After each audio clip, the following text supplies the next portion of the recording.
Giant motor bike versus mini motor bike. Mukundpur नाम का एक गांव था। उस गांव में लालू नाम का एक मैकेनिक था। उसके दो बेटे थे, बड़ा बेटा मोटू और छोटा बेटा गुज्जरी था। क्योंकि मोटू बड़ा था तो वो गुज्जरी की निंदा करता रहता था। इतना ही नहीं, मोटू सबको दिखाने के लिए एक बड़ा जायंट मोटर बाइक तैयार करके उसमें घूमता रहता था, पर गुज्जरी एक छोटे मोटर बाइक में ही घूमता रहता था। वे दोनों अपने पिताजी के मैकेनिक शॉप में काम करते थे। वहां बाइक रिपेयर कराने के लिए सिरी नाम की एक लड़की आई। उन्हें देखकर सिरी, हेलो, मेरा बाइक खराब हो गया है, जरा देखना। सिरी को देखकर मोटू मन में, वाह, लड़की पिस्ता आइसक्रीम की तरह है, मेरे दिल को ठंडक पहुंच रही है। यूं सोचकर गुज्जरी से, यूं उल्लू की तरह क्या देख रहे हो, जाओ मैडम की गाड़ी को रिपेयर करो। गुज्जरी ने सिरी का बाइक ठीक किया। फिर सिरी से गुज्जरी, सब ठीक है, बैटरी वायर थोड़ा लूज था, उसको ठीक कर दिया है, अब कोई चिंता नहीं है, थैंक्स कहकर पैसे देकर चली गई। मोटू गुज्जरी से, मुझे वो लड़की पसंद है, तुम एक लव लेटर मेरे नाम पर लिखकर उस लड़की के पीछे पीछे कल से जाओ और उसे दे दो। भैया, जिसे प्यार हो उसी को कहना चाहिए, वो लेटर तुम ही दो। मुझे उपदेश देता है, तू लेटर देगा तब भी कोई तेरे जैसे ठिकने से प्यार नहीं करेगा, जाओ। ठीक है, तुम्हारी मर्जी, भाई हो इसीलिए कह रहा हूं। उस लड़की ने कुछ अनशन कह दिया तो मैं जिम्मेदार नहीं, कहकर वहां से चला गया। अगले दिन से गुज्जर श्री के पीछे जाने लगा और एक दिन श्री को लव लेटर दे दिया। उसे लेकर श्री चली गई। मोटू और गुज्जरी घर पर थे। क्यों, लेटर ठीक से लिखा था ना? नहीं तो मेरे बाइक के नीचे तुम्हें कुचल दूंगा। इतनी बड़ी बड़ी बातें क्यों भैया, मैंने लेटर ठीक से लिखा था। श्री अपने माँ बाप को लेकर लालू के घर आई। उसे मोटू, गुज्जरी, लालू और उसकी पत्नी सबने देखा। श्री के पिताजी जितेंद्र, लालू भाई साहब, आप जैसे नेक इंसान के घर मेरी बेटी बहू बनकर आ रही है, इस बात की मुझे बहुत खुशी है। गुज्जरी और श्री एक दूसरे से प्यार करते हैं। आप जब कहो तब हम शादी के लिए तैयार हैं। ये सुनकर मोटू, ये क्या, लेटर मैंने देने को कहा था, आपकी बेटी मुझे पसंद है, बीच में ये गुज्जरी कहाँ से आ गया? ये सुनकर श्री, हेलो, मैं तो ये भी नहीं जानती कि तुम हो कौन। मुझे लेटर गुज्जरी ने दिया, मेरे पीछे गुज्जरी घूमता रहा, मैंने प्यार गुज्जरी से ही किया है। ये सुनकर मोटू, क्यों, लव लेटर में मेरा नाम नहीं लिखा था? नहीं लिखा भैया, भूल गया। ये सुनकर लालू, ठीक है, मैं एक बात समझ गया, तुम दोनों लड़की को पसंद करते हो। एक कह रहा है, दूसरा कहने के लिए डर रहा है, इसीलिए तुम दोनों में उसके लिए कौन सही है ये निर्णय लेने के लिए एक शर्त लगाते हैं। तुम दोनों को मैं 2 लीटर पेट्रोल देता हूँ। तुम में से जो गांव की सीमा तक जाकर पहले लौटेगा, श्री उसी की होगी। ये बात सुनकर लालू की पत्नी, अरे बेचारा गुज्जरी, उसका बाइक तो छोटा है, मोटू का बाइक तो बड़ा है, ये मुकाबला बराबर का नहीं है। तब मोटू गुज्जरी से, चलो हो जाए फैसला कि श्री तुम्हारी है या मेरी। तब मोटू और गुज्जरी अपने अपने बाइक में रेस शुरू किया। गुज्जरी की गाड़ी धीरे जाने लगी। मोटू जायंट बाइक को खूब रेस करके अपना धौंस जमा रहा था। मोटू ने अपने बाइक को एकदम तेज जाने दिया। मोटू तेजी से गांव की सीमा तक जाकर गुज्जरी के सामने वापस लौट रहा था, लेकिन गुज्जरी धीरे से जाने लगा। अब आधे रास्ते में मोटू की गाड़ी बिना पेट्रोल के रुक गई। मोटू नीचे उतरकर किक मारने लगा, फिर भी बाइक स्टार्ट नहीं हुआ। गुज्जरी गांव की सीमा तक जाकर धीरे धीरे वापस लौट रहा था। मोटू ने गुज्जरी को रोका, अरे गुज्जू, मेरे बाइक में पेट्रोल खत्म हो गया है, तुम्हारी गाड़ी का पेट्रोल दो। अरे अकल के अंधे, पिताजी ने शर्त इसीलिए रखा था कि देखें कि कम पेट्रोल में कौन जीतता है, यानी परिवार कैसे चलाता है, ये देखने के लिए। तुम ठहरे मिट्टी के माधो, तुम समझ नहीं पाए, इसीलिए धौंस जमाने के लिए तुमने पेट्रोल बर्बाद किया। तुम्हें शादी की क्या जरूरत है, अब श्री मेरी है, कहकर वहां से चला गया। गुज्जरी को जीतते देख सबने ताली बजाई। गुज्जरी और श्री की शादी हुई। अपनी गलती जानकर मोटू ने अपना जेंट बाइक सिरी और गुजरी को दिया। वे दोनों उसमें मजे से सैर करने लगे। ट्रक चिकन वाला।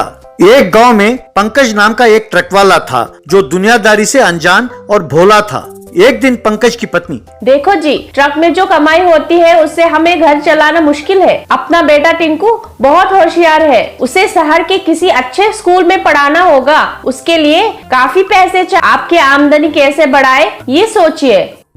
हाँ बापू, हर एग्जाम में मैं ही फर्स्ट आता हूँ। मैं बड़ा होकर इंजीनियर बनूंगा और तुम्हारी और माँ का खूब देखभाल करूंगा। अरे मेरे ट्रक को एक दिन काम मिला तो 2 दिन खाली बैठना पड़ता है। मैं आमदनी कैसे बढ़ाऊं? यूं सोच रहा था कि उसका सेलफोन बजने लगा। हेलो, जी हाँ, मैं पंकज बोल रहा हूँ। ठीक है जी, मैं बस निकल रहा हूँ। यूं सेलफोन में बोलकर अपनी पत्नी सुषमा से, सुषमा किराया मिल गया, मैं चलता हूँ कहकर निकला। उस गांव में KR पोल्ट्री फार्म नाम का एक पोल्ट्री फार्म था। उसका मालिक करण राठौड़ बहुत कंजूस था। अपने पोल्ट्री फार्म में काम करने वाले कर्मचारियों को एक दिन बुलाकर करण राठौड़, देखो भाइयों, तुम सब मेरे बच्चे की तरह हो। मेरे बच्चों में और आप में एक ही फर्क है। मेरे बच्चों की जरूरतें मैं पैसे देकर खरीद लेता हूँ। आप लोगों को जो चाहिए वो खरीदने के लिए मैं हर महीने आप लोगों को पैसे देता हूँ। बस इस पोल्ट्री फार्म में मिलने वाले पैसे हर महीने मैं आप लोगों को ही देता हूँ वेतन के रूप में, यानी मेरी कमाई आप लोगों में बांट देता हूँ। आज अपने फार्म में 100 मुर्गियां मर गई और नुकसान हो गया। मेरी कमाई को बांटने वाले आप लोगों को मेरा नुकसान भी तो बांटना चाहिए, यही इंसाफ है। इसीलिए इस महीने आप सबका वेतन मैं आधा काट रहा हूँ। तब विजय नाम का एक कर्मचारी, ये अन्याय है मालिक, जब आपकी आमदनी बढ़ी तब तो आपने हमारा वेतन नहीं बढ़ाया, तो फिर हम आपका नुकसान क्यों बांटे? हम आपके बिजनेस के पार्टनर नहीं हैं। मेहनत करके पसीना बहाकर काम करने वाले मजदूर हैं। आप हर महीने कुछ ना कुछ बहाना करके हमारे पैसे काट देते हैं। मैं आपके पास काम नहीं करूंगा। देखो विजय, जब तुम्हारा जी चाहे तब तुम यहाँ से नहीं जा सकते। जब तुम यहाँ आए थे तब तुमने कॉन्ट्रैक्ट साइन किया था कि तुम 2 साल तक मेरे पास काम करोगे। सभी सुन लो, मर्जी हो या ना हो, कॉन्ट्रैक्ट के मुताबिक मेरे पास काम करना ही पड़ेगा, याद रहे। धत ये सोचकर कि 2 साल तक आराम से एक ही जगह काम करेंगे मैंने कॉन्ट्रैक्ट साइन किया था। पर ये करण राठौड़, ये तो हमारे मेहनत लूटने वाला डाकू है। पता नहीं इस कंजूस से हमें कब छुटकारा मिलेगा। यूं मन में सोचकर दुखी हो रहा था, तभी उसको एक आवाज सुनाई दी, करण राठौड़ साहब, अरे करण राठौड़ साहब। मुड़कर देखा तो वहाँ पंकज, करण राठौड़ साहब, हाँ मैं ही करण राठौड़ हूँ, आप कौन हो? साहब, आपके पोल्ट्री फार्म के लिए दाना लेकर आने वाला ट्रक खराब हो गया था। उस ट्रक ड्राइवर राजेश ने वो सारा माल मेरे ट्रक में लाद दिया है, दाना उतरवा दिया है, मेरा किराया दे दीजिए। उस राजेश से ही कॉन्ट्रैक्ट साइन कराना चाहिए था, उसने साइन नहीं किया, इसीलिए वो ये सब नाटक कर रहा है। फार्म में डिलीवरी के लिए मुर्गियां भी तैयार हैं, कल से मुर्गियां डिलीवरी करने के लिए भी एक ट्रक चाहिए, कैसे करूं? यूं सोचकर, ठीक है भैया, ये लो तुम्हारे पैसे, कहकर पंकज को पैसे दिए। पंकज ने पैसे गिने और, करण साहब, मेरा किराया केवल 3000 रुपए है, आपने गलती से 5000 रुपए दे दिया है, ये लीजिए आपके बाकी पैसे, कहकर उसके पैसे लौटा दिए। करण अपने आप से, अरे दूसरों के हाथों से पैसे छीनकर भागने वाले आज के दिन में यूं ईमानदारी से पैसे लौटा रहा है, ये तो बिल्कुल भोला है। ऐसे आदमी की ही मुझे जरूरत थी। पंकज से, भैया सुनो, यदि तुम मेरे मुर्गियों को ग्राहकों तक पहुंचा दोगे तो मैं तुम्हें एक मुर्गी का 10 रुपए दूंगा। तुम दिन में जितनी मुर्गी डिलीवरी करोगे उतना पैसा कमा पाओगे। करूंगा ना साहब, मुझे काम चाहिए और पैसे चाहिए, बस। देखो पंकज, हमारे KR पोल्ट्री फार्म का एक रूल है, तुम्हें हर हाल में मेरे पास 2 साल के लिए काम करना होगा, ऐसा कॉन्ट्रैक्ट साइन करना होगा। खास बात यह है कि एक बार मुर्गियों को मैंने ट्रक में चढ़ा दिया तो उनके पैसे कस्टमर से वसूल करने की जिम्मेदारी तुम्हारी होगी। एक मुर्गी का भी पैसा ना मिला तो मैं नहीं मानूंगा। मैं ये बहाने नहीं सुनूंगा कि रास्ते में मुर्गी उड़ गई या मुर्गी मर गए या फिर कस्टमर ने पैसे नहीं दिया। तुम्हें ये सब मंजूर हो तो कॉन्ट्रैक्ट साइन करो। इस खुशी में कि हर रोज उसे काम मिलेगा, पंकज ने एग्रीमेंट पर साइन कर दिया। अगले दिन पंकज ने अपने ट्रक को मुर्गियों को ले जाने के लिए आसान हो यूं उसे बदल डाला। तब ट्रक वाला पंकज चिकन ट्रक वाला पंकज बन गया और केआर पोल्ट्री फार्म की मुर्गियों को लेकर कस्टमर को डिलीवरी करने के लिए निकला। थोड़ी दूर जाने के बाद कस्टमर का एड्रेस कागज में पढ़कर, अरे ये क्या, ये जेएफसी कंपनी का एड्रेस तो 300 किलोमीटर दूर है। अगर इसे उतनी दूर डिलीवरी के लिए ले गया तो मैं जो पैसे मिलेंगे वो तो डीजल के लिए भी कम पड़ेगा। मालिक ने ऐसा क्यों किया? ठीक है, पहले टाइम पर डिलीवरी करके फिर मैं मालिक से बात करता हूँ। यूं मन में सोचकर ट्रक को जेएफसी कंपनी ले गया और मुर्गियों को अनलोड कराया।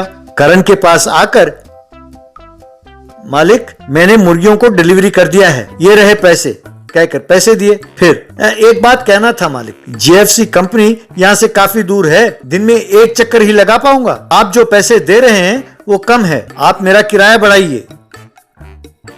अरे वाह, क्या बात है पंकज, भूल गए अपना कॉन्ट्रैक्ट। मैं ट्रक में लोड चढ़ाकर बिल दूंगा, वो चाहे कितनी भी दूर हो, तुम्हें उसे डिलीवरी करके पूरी रकम लाकर मुझे देना होगा। बस यूं 2 साल तुम्हें काम करना ही होगा। तब पंकज बहुत उदास होकर अपने पत्नी और बेटे टिंकू से, मैं इस लालच में कि हर रोज मुझे काम मिलेगा, इस कॉन्ट्रैक्ट को साइन कर दिया। अब समझ में नहीं आता कि मैं क्या करूं। कॉन्ट्रैक्ट को पढ़कर उसका बेटा टिंकू, पिताजी अब चिंता ना करें, इन 2 सालों में खूब पैसा कमाने के उपाय है मेरे पास। आप अपने ट्रक को वैसे बदलिए जैसे मैं कहता हूँ। टिंकू के कहे अनुसार ही अपने ट्रक को 2 हिस्सों में बांटा। एक भाग चिकन के लिए था और दूसरा भाग चिकन काटने के लिए। ऐसा बदलकर केआर पोल्ट्री में लोड उठाकर निकल पड़ा। यूं उस लोड के साथ पंकज एक कॉलोनी में गया और जाकर, सुनो सुनो भाइयों और बहनों, कॉलोनी के निवासियों के लिए एक खुशखबरी। अब से आपको चिकन की दुकान पर जाकर लाइन में खड़े होने की जरूरत नहीं है। चिकन की दुकान आपके पास आ चुकी है। आपको जो लाइव बर्ड पसंद हो उसे खरीदें और फ्रेश चिकन अपने घर ले जाएं। कॉलोनी के लोगों ने आकर फ्रेश चिकन खरीदा।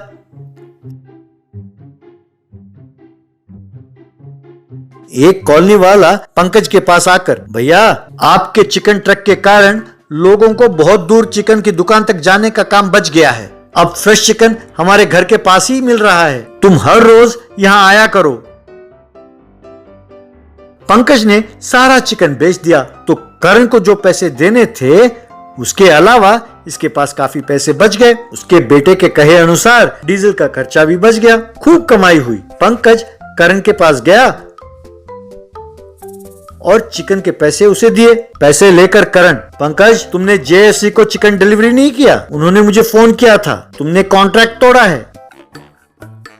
मैंने कॉन्ट्रैक्ट के मुताबिक ही काम किया मालिक, आपने चिकन लोड चढ़ाया और मुझे बिल दिया, मैंने आपको बिल का अमाउंट ला कर दिया। मैं डिलीवरी किसे देता हूँ इससे आपको मतलब, मुझे कॉन्ट्रैक्ट के मुताबिक 2 साल चिकन लोड देना ही होगा।